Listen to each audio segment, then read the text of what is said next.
Buckle up, Buttercup. Live from Gloucester, Massachusetts. Podcasting around the world. You're listening to the Gloucester Cast Podcast, a production of Joey Shimataro and Good Morning Gloucester Media. Kick back, relax, and enjoy the show with your host, Joey Shimataro, and his crew of merry castaways.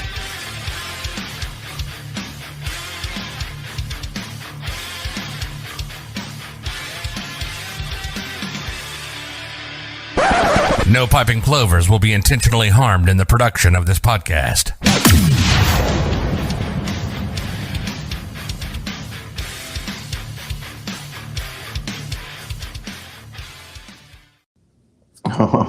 We are live. Good morning, Gloucester.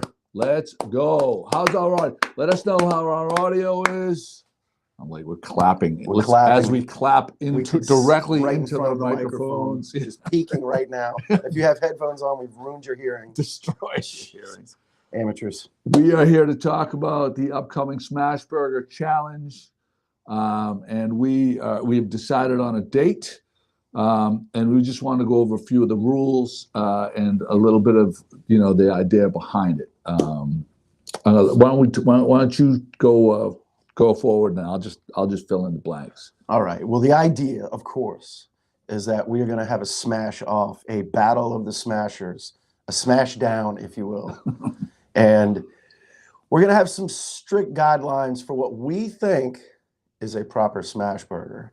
And everybody, of course, just like any food, has their own opinion. But there are certain things that, like, what makes good clam chowder, what makes a proper lobster roll, lobster roll. We know what makes a proper smash burger.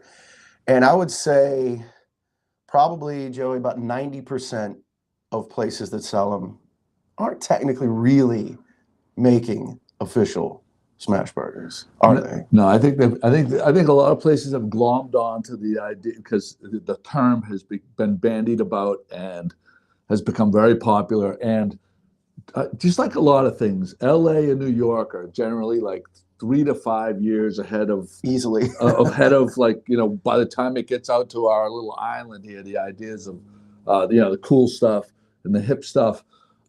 There's a reason why the real true smash burgers are super popular, because they're just loaded with flavor. And the reason for that is you have a way higher ratio because the patty is so thin, smashed so thin, and it's pressed hard on a hot griddle, it gets what's called the Maillard reaction. The Maillard reaction is an intensification of the flavors of the beef.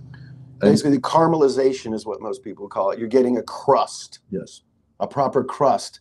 If you're not seeing that crust, you're not making a smash burger. That's right. And if it's too thick, you're making a pub burger that has a little bit of crust on it. That's right. And we should say we are not. I am not against a proper pub burger. A proper pub burger can be fantastic, and will always be fantastic. Like a Stone's Pub burger is an absolutely phenomenal burger. It's not a smash burger. And we just want to get to the bottom of, and we want to actually educate people on what is a proper smash burger. And so that's what we're all about for this competition. Listen, whenever I talk about smash burgers or what's your favorite kind of burger, there's a lot of people that say, oh, I like mine thick and juicy and stuff. And that's fine. It's perfectly fine. Yeah, if you want a thick and juicy smash burger, put 3 smash burgers together and you'll have a thick and juicy one. So it could be single, doubles, triples, but it does come down to how that patty behaves and how it tastes and how it looks. Yep. You literally, if your smash burger is as thick as my thumb, it's not a smash burger. It's just that simple. About the thickness of a pencil. Yeah. That's just kind of part of the game here. It literally has to be thin. And like I said, it could be stacked, it could be multiple. And we're going to accept, whatever toppings you want to put on it, however you want to, screw it up with salad and shit, you can do that. That's fine. But really, to me, the stripped down, the more the better. Yeah. honestly, a little bit of pickles, or a little bit of jalapeno, one or the other. Boom, that's it. Burger, cheese, But everybody has their own toppings. That's fine. You can decorate it as much as you want. What we want to get down to is just that burger. Yes. And was it properly prepared? So we talked about how we're going to judge it, and we're going to have 3 judges. April, did I mention the date? No, you didn't. April 6th. I don't think you did. April 6th at Stage 4 Park. And you can bring whatever you want to cook on. You can bring in a beat up old Weber kettle. I hope someone brings a beat up old Weber kettle and cook and turn an old cast iron skillet upside down. Cook on that. You could bring a Blackstone. You could whatever. I don't care. You could bring a commercial kitchen. Ralph DiGiorgio could bring his pontoon boat that has a commercial kitchen on top of it. On a trailer. It's not. So you're gonna make your smash burger. It has to be prepared on location. The judges are gonna walk around. We're gonna judge. The technique is very important, and we haven't actually addressed exactly. There's gonna be 100 points total score that you could achieve, and we haven't. Taste is gonna certainly be a big factor. Proper making of and presentation of a smash burger is going to be a big factor, and bun probably. And we'll think this through, and you'll know ahead of time. But there's going to be a potential 100 points, and of that we'll break down. Yeah, there'll probably be 5 categories, 20 points apiece, somewhere in there. Yeah, there's certain categories that are going to be more important, and then that makes sense. That makes sense. It'll be weighted, but. So the judges are going to go around and see you making your smash burger, and then we're going to be sequestered in a tent. It'll be videotaped, so everybody will see what's going on. But so the judges will not be influenced, and they'll all be plated. We'll provide the paper plates. Yeah, they'll be anonymous when we taste them. We won't know whose burger we're tasting or what. Right. And we're also not going to influence each other. Right. We're going to kind of do the KCPS thing a little bit there, where keep our mouth shut, so we're not like, you don't want to take a bite and be like, oh, that's great. Yeah. And then, so none of that. Yeah. Going to be anonymous, but the judging will start. We will know who you are when we walk around to each location, and we're going to judge you, your station, your technique. All is going to go to one little score about the judge's visit. Will be part of it. And that will, we might, if you're, the pimpiest, cleanest kitchen or the messiest, it really doesn't matter as long as we see proper technique happening. Right. So we haven't discussed it. Have we come down to? So there's two schools of thought this morning. We discussed that. So we want this. This is good. Like I've been ranting about this for a couple of weeks now, but we've been ranting about it for about a year. Well, we've been ranting about certain places calling smash burgers that aren't smash burgers. But we're talking about, as far as the judging goes, we were thinking about having a trash barrel at the end of the judges' table, and if someone presented us with like a patty, just sliding it off into the barrel, and before we even judge it, But we're not going to do that. We're not going to. We're not going to. But you will. But if someone presents a big, fat, juicy burger that's not a smash burger, then we discuss doing what, Gallagher style. We might Gallagher that thing. We might smash the smash burger with a big mallet, destroy it right in front of you for effect. There's Beth. Beth Ghibli Panagos from Bravo has thrown their hat into the ring. Oh, okay. So we have some notables. So this is open to restaurants as well as individuals. You don't have to be a restaurant. Backyard Joe to, Mario Batali wants to get, he can. That's right. So far we have Fleur Cuisine. We have Bravo Pizza. Zach from Minglewood. We have, I think it's Michael Ott, TJ Ott's brother from Wicked Tuna, who people have been. He's got a lot of people chiming in that he makes a serious smash burger, so he must really know what he's talking about. Ralph DiGiorgio. Peter Rollins says he wants to throw his hat into the ring. Ross from Five Star Fresh Foods. Yes, Ross Franklin, who knows his way around a commercial kitchen and got a little bit of experience in backyard cooker, and he is a pro. So there's definitely gonna be some heavyweight contenders. Nick Panagos from Bravo, he can cook. Every person that we've talked to. Jimmy, did you say your brother-in-law Pat, what's his name? Patrick? Chris. Chris Ryan? Yeah. Chris Ryan from upstate New York. He's throwing in BG from Masco. I don't know what that means. BG from Masco's in. BG from Masco is in. All right. Now, should we could discuss this, but should we give the public a chance? Like, so every booth has a number, and give the public a chance to people's choice, perhaps. They can drop a ticket into their favorite one. Well, they could, but we're not going to ask people to make 100 burgers. No. They're only going to really, I think we should only have to make 4 burgers. That's true, because you never know how many people would show up if we did Yeah, that. All right. Too much. It's just about the cooking and the judges. Cooking, judges, and, it's Beth is going to do it. It's not going to be Nick. Wait, Beth, I'm confused. She says, go Nick Panagos. And then Beth said me. I don't know what that means. But anyway, it's going to be fun. It's really going to be a fun thing. This isn't about, anger, my personal anger issues. It really isn't, despite what everybody may think. Because there was a lot of comments last night. Why is he so angry? Why is he so angry? He's like, freaking had it with these fake burgers. I've had it with people calling. It's just about people calling them smash burgers when they're not smash burgers. So we're going to have a lot of fun with it, and we're going to crown a champion. Smash your pass. Smash your pass. Smash your pass. We'll come out with more details as we get closer. I'm really happy to have BG equals me. Okay, that's good. So as still confused. Still confused. I don't know what that Full means. sentences, Annie. Yeah. Full sentence. No, Peter Peter. Rollins. BG equals me. I don't know. But we'll give more information as we get closer. Super excited about this, and I'm thankful for all of our viewers that will get the word out.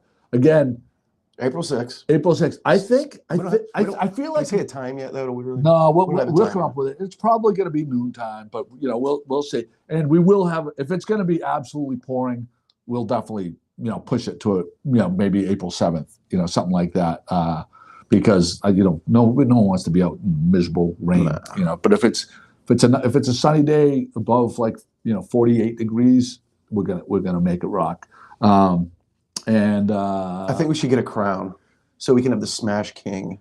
The Smash King. We'll find a crown to crown the Smash King. It's gonna be a blast. And what was I gonna say? So I think by now, that people I've ranted, and I feel like I've finally hit pre-warning. I feel like I've finally gotten to a place where people understand. Nathan Grace, where is this going down? Who can enter? Anyone can enter. For anyone that has just joined us, anyone can enter. And it's going to be at Stage Fort Park at noontime. We're gonna request the contestants to get there at 11. Bravo. That's right. Peter Rollins asked me. April 6th. Peter Rollins asked me the other night, what should I get at Bravo? I told him, this is the order. The classic pepperoni, phenomenal pizza. And I also told Peter Rollins, I want you to comment, have you had the Palermo sub at Bravo for lunch? Because it is off the charts. All their subs are banging. Dude, my order now at Bravo is to order their pesto pizza, throw sausage on it, cut the check. Really? It's stupid. Oh, let's go. Stupid. Let's Absolutely. go. I got one and got home, and it was still beautiful. Yeah. It traveled all the way the other side of the island, which takes a month. It does. But yeah, April 6th, Stage Fort Park, noon-ish is what we're saying. Anybody can enter a restaurant, any Joe Schmo. Yep. Show up with any equipment you want, doesn't matter. Bring your posse, doesn't matter. There's one constant that needs to happen. It needs to be a proper smash burger. If you want to ask us before you show up, some examples, I will send you some Instagram videos of send us photos, some legends of the smash burger game. We'll send you literally how they do it, so you can have a baseline of where you want yours to go, because we will ridicule you if you bring us a hamburger patty. We will ridicule you if it's thick like this. It's not no go. No go. Again, there's great burgers out there. There's great pub burgers out there. This isn't a pub burger contest. This is a smash burger contest. Did I say it's a smash burger contest? I think you did Did twice. I mention it at all today? You know, in case you don't realize, this is a freaking smash burger Now, can you have a smash burger that's smashed and not cooked properly? Yes. Can you have a thick burger that is cooked extra with crispiness in the Maillard and the caramelization? Yes. Those things are not exclusive to what makes a smash burger. Got to be thin, got to be crispy. We know it when we see it, and you definitely know it when you taste it. Billy Silvestre, Craig comment right here. Let's see it on the screen. Craig Kimberley is a North Shore food legend. Let's fucking go. Billy's a freaking legend. Are you kidding me? There you go. Yeah, there you go. North Shore cheesesteaks. Great page. Great page. That's his page. That's the thing? Yes. What do you... I didn't realize that. You're not on North Shore cheesesteaks? I'm not. I got to get on now. The first thing, the second I end this stream, I'm going to the Facebook and I'm going to go find North Shore cheesesteaks. So I want to hear from Billy Silvestri while we have him on here.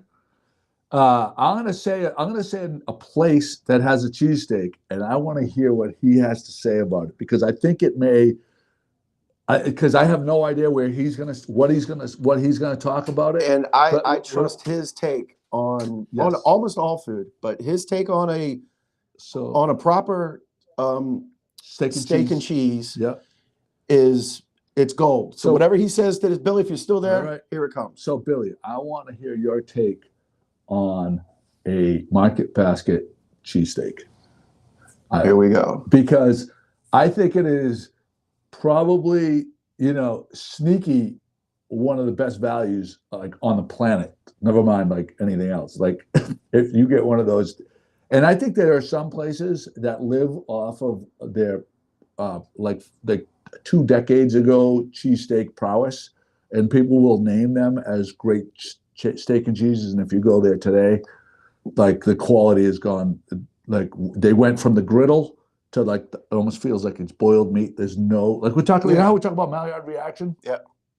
Does a proper cheesesteak have to have some browning? Yes. On the thing, right? It better have some crispity. It has got to be some edges. Yeah, it has to be some edges. If it looks like I pulled it out of a boiling vat, no, that's not a cheesesteak. So Billy Silvestri, I don't know if he heard us. I don't know, Bill. Bill, I hope he didn't leave us. Bill, thoughts on the Market Basket cheesesteak? Now I'll tell you this on the North Shore cheesesteak page. Market Basket comes up a bunch. People are fans of their product. And actually, if you don't know, they do make a few good things out of that deli. Yeah. A couple of sandwiches coming out of there. Pretty fire. Like if you're a value guy, if you're a value guy, that cheesesteak is, I feel like they're losing money. Peter says I'm grinding a secret blend. His own secret blend. All the secrets. Here we go. Billy Silvestri. This is we're hearing from the master, the cheesesteak master right now. Billy Silvestri. I'm going to put it on the screen for our viewers. He says, Market Basket cheesesteaks are a major conflict on the page. Extra cheese and extra meat when you order from Market Basket. You need extra cheese and extra beef? Because when I get mine, I could barely eat. Gloucester scores around a 7. Okay. Gloucester. So what is considered a good cheesesteak? Now, what are people saying as far now? Does Market Basket get knocked because it's not some like what's the place in Danvers? Was that like boutique? Yeah, it's not like what's the place in Danvers? Well, like Modern Butcher. Yeah, it's not like a Modern Butcher steak and cheese, so they get knocked. No, that's where I'm going with this. I'm curious. No, it's definitely it starts out as the a poor man's steak and cheese sort of thing. But I mean, they get judged on the quality of the bread, the amount of meat, the flavor of the meat. Is it steak-em or does it start with real steak? What kind of cheese do they use? Is there enough cheese? Can you see the cheese? Can you taste it? All that comes into play. It's a great page. Everyone should join it. And it's not just exclusive to just steak and cheese. People put chicken fingers in them. They put, of course, steak bombs and stuff with combinations of linguiça and stuff. So like any other food. So Billy Silvestri says, go to Delisi's Red Skiff and order buffalo finger cheesesteak, which I have had. You have and had. That's my cousin Frankie's niece. Oh, okay. And Al and Jessica. Big Al. They own it. And they're unbelievable people, which formerly owned Captain Hooks. Yeah. Captain Hooks. Sorry. Back in the game. So, we love them. So explain this statement to me right here, Craig. Market Basket gets called a steak up cheesesteak. So it probably means like a steak. It probably means a steak-em. is what I'm thinking what that comment means. Yeah. I would assume that they probably start with, flat pre-shaven frozen product instead of fresh chopped steak steak. them. He means steak them. Yeah, steak them. Interesting. So yeah, I mean, Right. some places do that. Some places get away with it more than others. But we digress from the smash burger. I know. But Hey, Bill listen, Silvestri, you're a legend, and We Bill could talk- says he has avid soccer coach, and I think that same weekend he has a tournament, so we're not going to be graced by his presence. That sucks. I wonder if That we're going to sucks. see some of the other North Shore beef legends. Yeah, Stan Bob will Dan come through. Bob. I think he wanted to judge, but I'd rather be tasting his beef. Really? Yeah.